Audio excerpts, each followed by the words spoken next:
Ça peut pas m'autoriter. معروف إن في كل مدينة في العالم فيها جانب جميل وجانب تاني نقدر نقول عليه قبيح أو مظلم، ومفيش مكان يخلو من الخطر أو أمان بنسبة 100%. كل مكان تروح وناس واقفة على الناصية تحس إن هما بيعملوا مصيبة. لكن المشكلة الحقيقية بتظهر لما بتبدأ أنت وإعلامك تربط ظاهرة زي دي وتصدرها للعالم كله إن السبب فيها أعراق معينة، إن هو يحاول يلزق أي مشكلة في أي حي للعرب. وده اللي نزلنا استكشفناه بنفسنا في أخطر أحياء باريس. أنا جاهز. فهل فعلا شديد الخطورة زي ما بيقولوا؟ الشرطة اللي عدت دي هي اللي نقذتنا. وهل فعلا الحي مكان قبيح قوي كده؟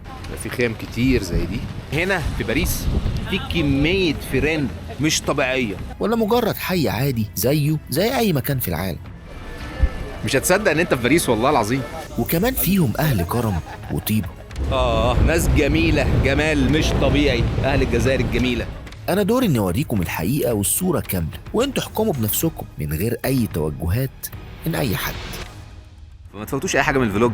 دعمونا كالعاده بلايك واشتراك في القناه. ما اشتركش في القناه يلا اشترك. واللي اول مره يتفرج عليا فانا شريف نبيل، مسافر مغامر مصري، بنجوب العالم ونلف نحكي حكاياته، نشوف القصص، نشوف الاحياء الصعبه والخطر والاحياء الجميله، نشوف حاجات كتير جدا. سبسكرايب، لايك للفيديو، واكتبوا كومنتاتكم وانتوا بتتفرجوا على الفيديو. ويلا بينا نبدا جولتنا النهارده.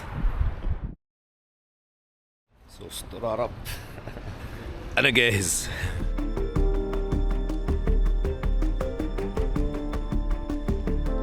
وبما اننا في باريس ولسه بنبدا اليوم فلازم ناخد قهوه سريعه كرواسون، عشان النهارده مش عارفين اليوم مخبلنا ايه. عارف المكان ورا ده بيقولوا جامد، تعالوا نجربه.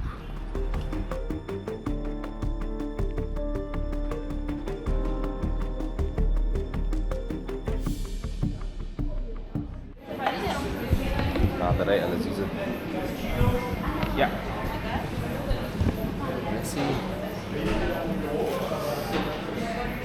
شينو في الرايق منه. بيحطوا هنا، خلوا بالكم بقى، ساعات بيحطوا ايه كاكاو على القهوه او الكابتشينو، فبعد كده لازم ننبه عليهم محدش يحط كاكاو. انا بحب القهوه ساده زي ما هي.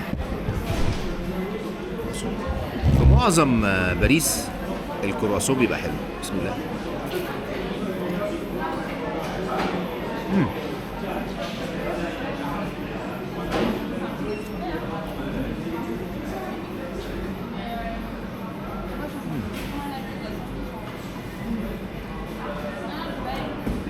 خطير قوي بصراحه.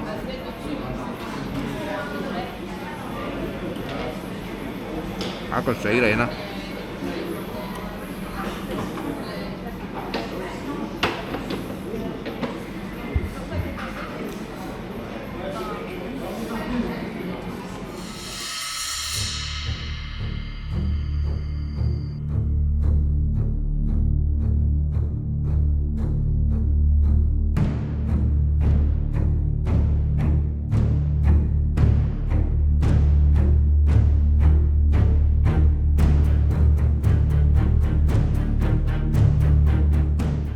وصلت محطة المترو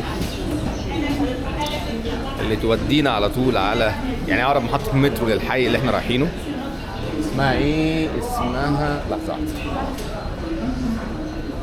مش لازم تعرفوها بجد، مش لازم تعرفوها.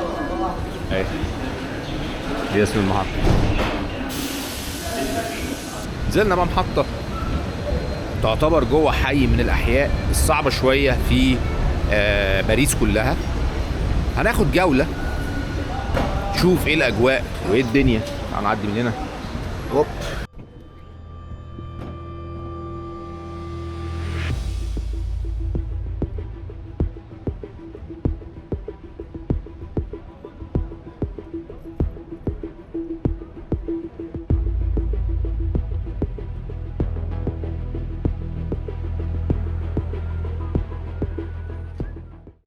هنجيب حاجه ناكلها بسرعه، احنا ماشيين برضو كده نجرب. تعالوا نجيب اكل. السلام عليكم. اخبار والله ما شاء الله. لحمه وكبده. السلام عليكم، ايه الاخبار؟ عامل ايه؟ كله تمام؟ ده دي ايه، كبده دي ولا ايه؟ هذه كبده دجاج. كبده دجاج. ودي كفته؟ هذه كفته. دجاج. وده ايه؟ هذيك محاشي. محشيه حاجه؟ فيها بصل وطماطم وفلفل. عندك حاجه فيها جبنه؟ جبنه. دي دي فيها جبنه؟ هذه ناطير فيها ورد ونديروا لك فيها فرماج. ماشي يلا. السلام عليكم. مصري تاع الماكله صاحبي. عامل ايه الاخبار؟ سلام كله تمام؟ يا الله يخليك الله يخليك. يلا بينا. اتفضل اتفضل. اجواء. تشرب شاي؟ ماشي. عندنا شاي اخضر مش تاعكم هذاك الاحمر. مفيش الشاي الاحمر بتاعنا؟ هذاك مش شاي هذاك. هات شويه شاي اخضر يلا. حط لنا فورماج. ها؟ فورماج يعني جبن؟ اوكي. فورماج يعني جبنه. فرماج يعني بالفرنسيه. بالفرنسيه اوكي. شويه لازم نخلطه. ايوه. احلى. حبيبي تسلم. فلوكا تسمح سخون ولا بارد؟ والله خطير. بارد شويه. نسخن. ماشي. يلا. نسخن.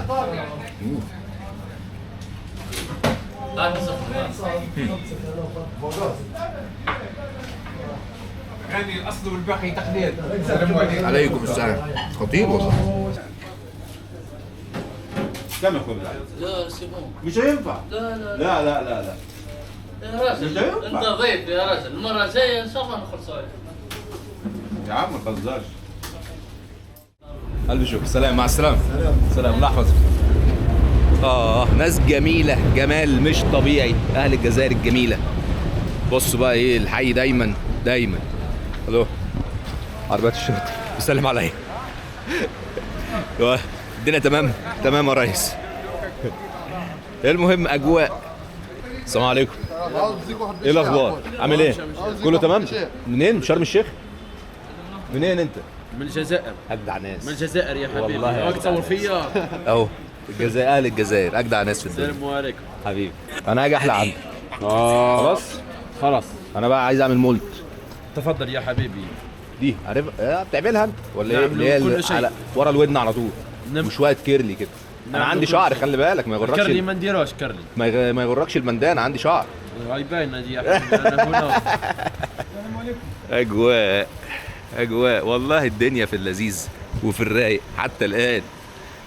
المطره بقى مخبيه الناس كلها جوه المحلات وجوه الاماكن زي ما انتم شايفين. الحي يسود الهدوء الشديد. يا اجواء تحس ان انت مش في باريس قوي، تحس ان انت في بلد تاني.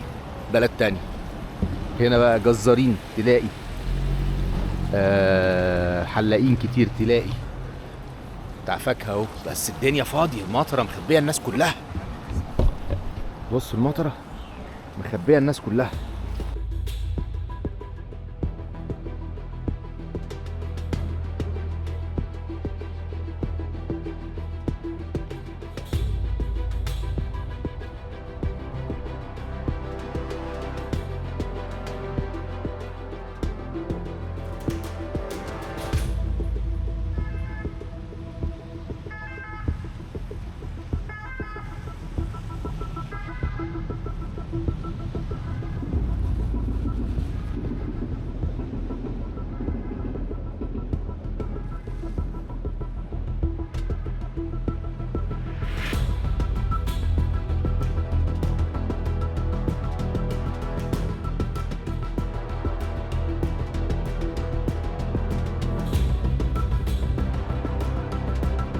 حقيقي برضو في افارقه كتير جدا.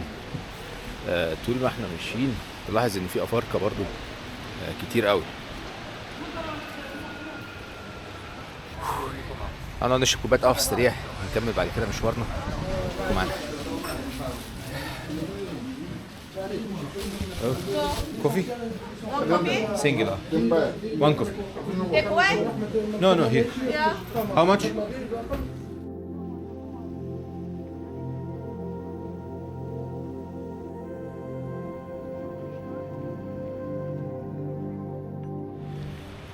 حي بسيط رقم 1 يذكره كتير بقى من الأفارقة والجنسيات الأخرى والعرب والجزائر. وزي ما شفتوا في أول ما دخلنا الحي الناس أكلونا ببلاش وانت ضفنا. ايه الجمال ده بجد والله. جمال. دايما بيبقى في مشكلة في البلاد الأوروبية ان هو يحاول يلزق اي مشكلة في اي حي للعرب للأفارقة. ده في بعض الأحيان بيبقى جزء منه صح، لأن فرق الثقافات وفرق النظام وفرق التعامل ممكن يخلق حاجة زي كده. لكن في العادي وفي العموم الناس جميلة. الناس بقى أصلها جميل. لما وقفنا واتكلمنا معاهم الناس جميلة، وهما بياخدوا الصورة دي ويبدأوا بيها ينقلوها بصورة أخرى. يعني دايما حتى في أمريكا، لسه جاي من أمريكا وكان في فيديوهات في أمريكا، حتى في أمريكا يقول لك السود هم اللي عاملين مشاكل في السرقة في الأحياء، وهم اللي عاملين جرائم أكتر وهكذا. لكن لو جيت بصيت على الإحصائيات نفسها، لا، هتلاقي دي بروباجندا. ناس عاملة بروباجندا بترمي على السود وخلاص، حتى في الأفلام، حتى في كذا. فده جزء من العنصرية. يعني ده كمان جزء من العنصرية، ان هو بس بيبين ان الجانب ده هو اللي بيعمل مشاكل. زي بالظبط لما كنا في وقت ال 11 سبتمبر لما قال لك كل المسلمين ارهابيين. طب يا عم في ايه؟ يعني كل الاسلاميين، كل المسلمين عموما بقى ليهم مواقف كذا. فانت بقى بتبقى ايه، فاهم ايه اللي بيحصل وايه اللي بيتقال.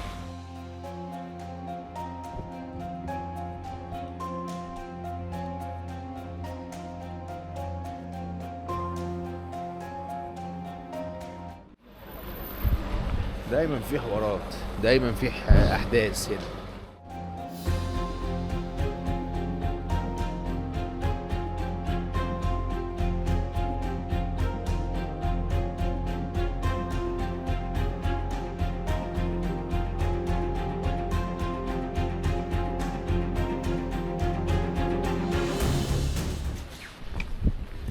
يعني شكلها غريب والله. تشوف حاجات غريبة شوية. بص المباني حتى والكافيهات هنا شكلها مختلف وغريب. محدش بص. بس الناس الناحية التانية عند الجنينة واقفين ازاي؟ مش عارف باينين ولا لأ. بس زي ما بقول لكم كده حي غريب شوية. احنا تهنا شوية في الحي، مشينا شوية حلوين، تهنا شوية. انا مش عارف انا فين بالظبط. بس في ناس بقى مريبة شوية. في ناس فعلا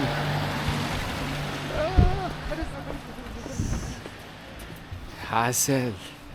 انت هياكلوك هنا يا ابني، ده هيتاكل كده حي.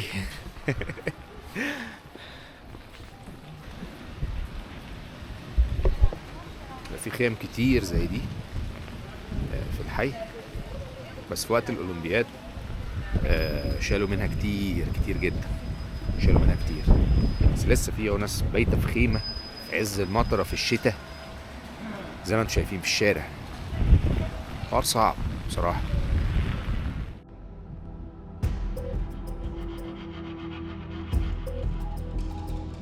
عايز اقول لك كمان في حاجه مستفزه في باريس، ان الزباله فيها مرعبه.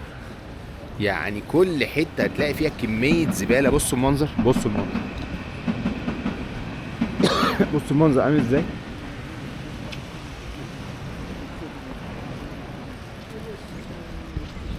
المنظر ده كتير قوي، مش بس في الحي هنا، في باريس كلها عموما. يعني باريس كلها عموما فيها المنظر ده بكثرة. يعني الزبالة كده في كل مكان. دي من الحاجات اللي بتصدم الناس. احنا جايين باريس عاصمة النور والحب والشياكة والرومانسية، وفجأة يبقى ده الكلام. هو فيه ايه؟ فاهمين؟ فحوار بصراحة، حوار. بص الزبالة. اعتقد دي فرشة حد كان نايم هنا، وادي الزبالة تانية. كل مكان بقى تمشوا فيه تلاقوا المنظر ده. جرافيتي. الشباب هنا بييجوا يلعبوا بقى ايه الحته دي على وي وي وي شويه جرافيتي وحركات واجواء خطيره يعني، خطيره، واخدين بالكم. بس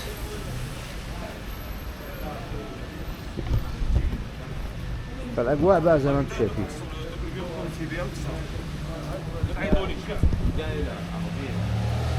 هنا بقى ايه خيم تحت الكوبري. بص المنظر، خيم.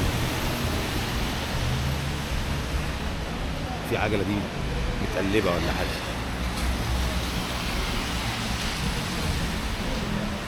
لا اجواء ودنيا، بس الناس راميه هدومها.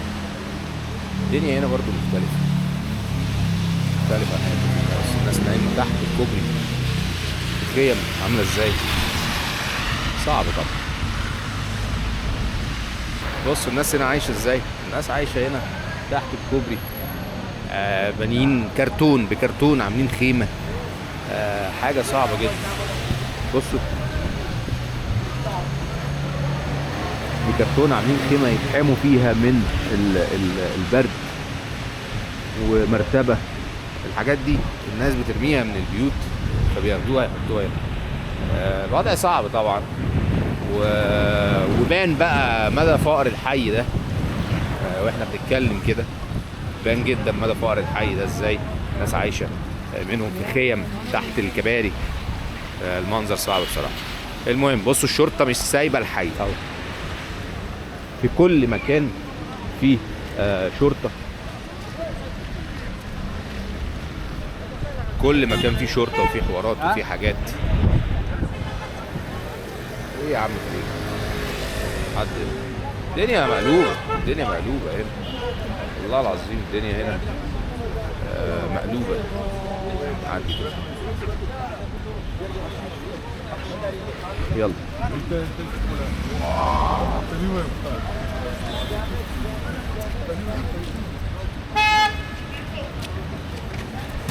يا نهار ابيض، بوم. خدوا واحده اسبريس. بس عايشه هلا. بص الشرطه ايه مش سايبه الناس. كل شويه تهجم على المكان. اول ما لقوا ناس بتتشاكس كده مع بعض وبيزقوا في بعض وبتاع، على طول ضرب السرينه. بيخاف يقف وبيكمل ماشي على طول، يعني ضرب السرينه ومشي. والله تحت الكوبري الدنيا مقلوبه، وضع صعب جدا. الناس هنا بتقرب السجاير. شوف السجاير ازاي بقى، كله بيبيع السجاير هنا. مسروقه باين السجاير دي او متهربه، ما تفهمش. حوار غريب جدا والله العظيم، حوار غريب جدا. دي حوالين محطة القطر هنا. الوضع مرعب بجد. دنيا في الكنافة. والله. المهم لسه مكملين في حي من الأحياء صعبة.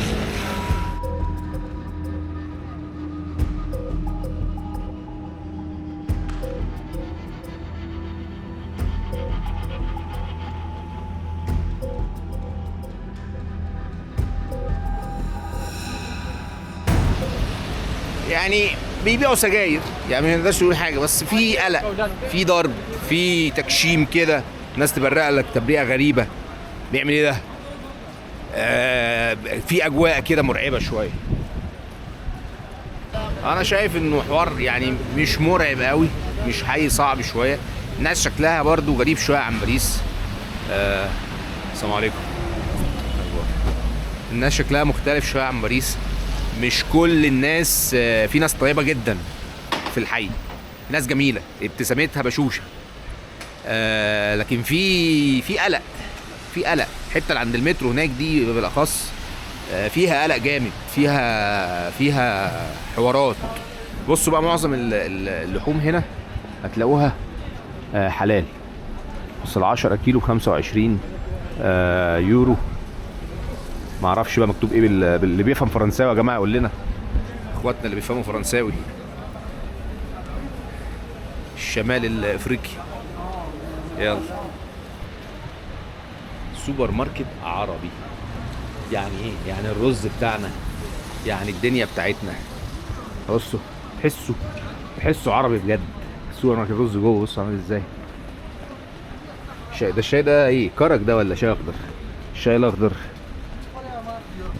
بص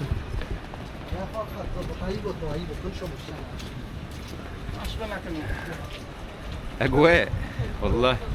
بس اعتقد في كمان باكستاني. الحاجات دي فيها منها. شفتها في باكستان لما كنا في باكستان.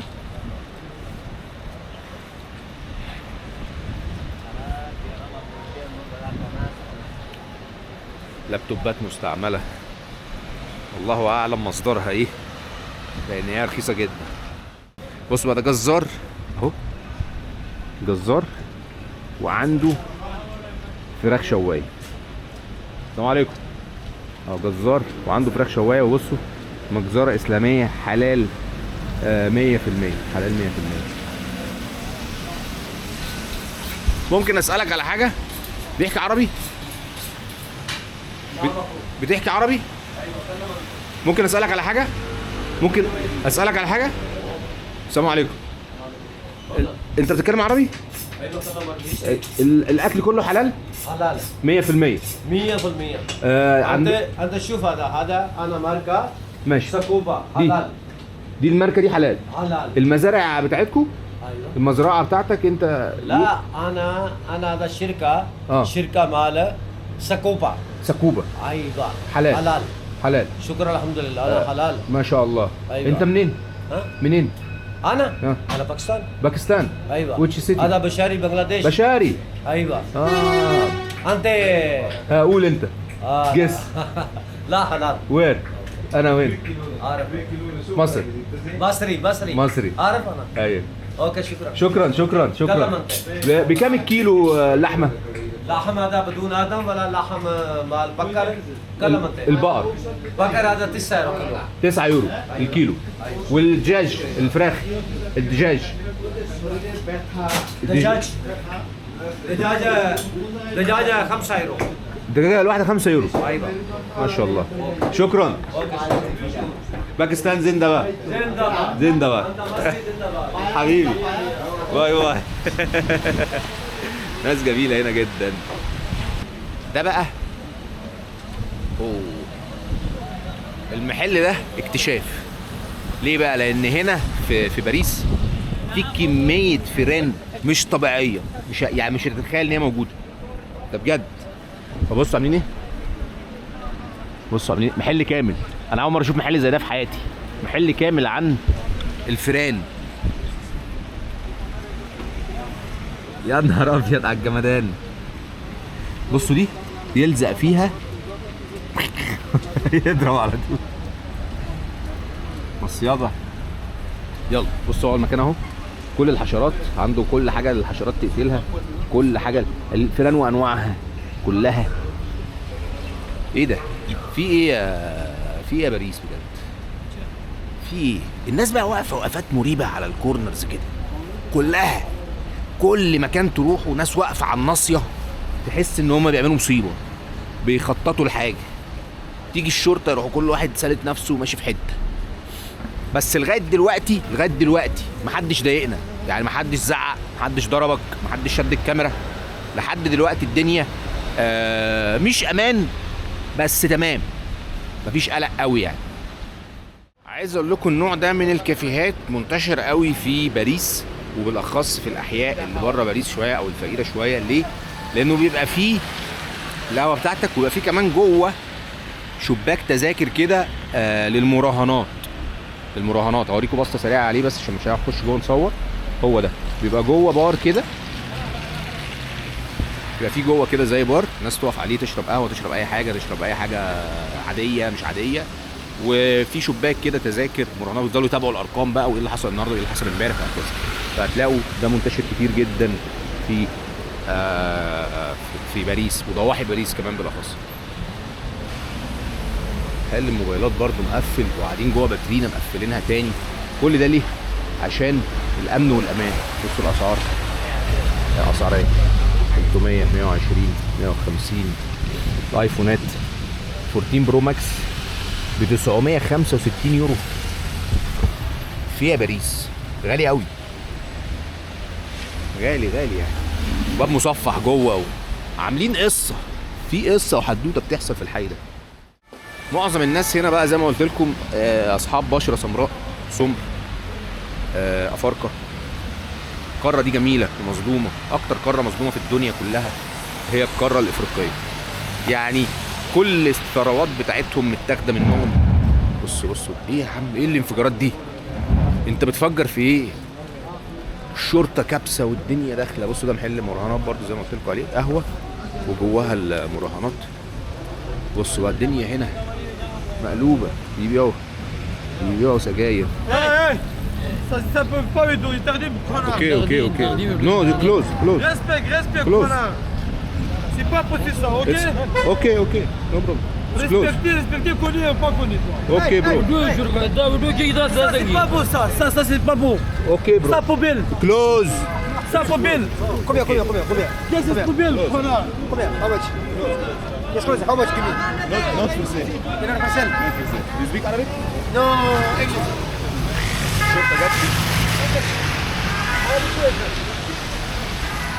الشرطه جات لي. Hey, video blocker. Huh? اوف، انا الشرطه نقذتني والله العظيم. اتلموا عليا جوه.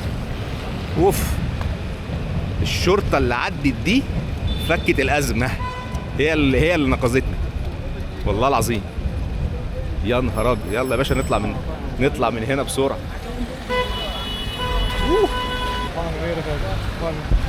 الدنيا فيها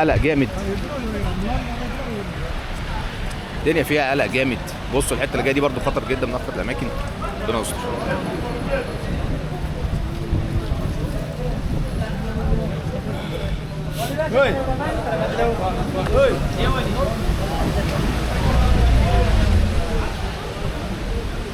ضرب جامد بيهزروش.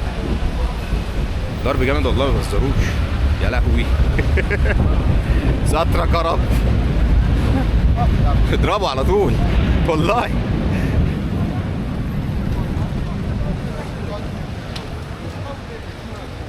بس الشرطه ايه، روح اقف جنب الشرطه شويه.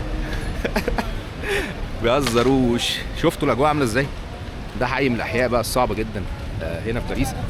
يعني انا بصراحه اول مره اجي المنطقه دي، وبصراحه ما كنتش متخيل المنظر يبقى كده، ومش متخيل ان في قلق بالكلام ده. بصوا الشرطه اهي، كل كورنر فيه شرطه. لو ما فيش شرطه ما كنتش طلعت بجد.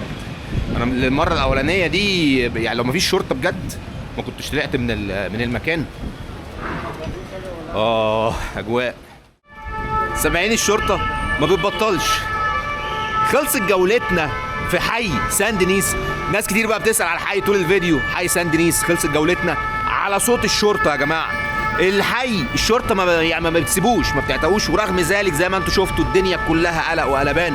خلصت جولتنا النهارده من اخطر حي في باريس، الوجه الاخر لباريس. يا رب يكون عجبكم الفيديو. ما تنسوش تدعمونا كالعاده بلايك واشتراك في القناه. اشوفكم فيديو جديد. سلام.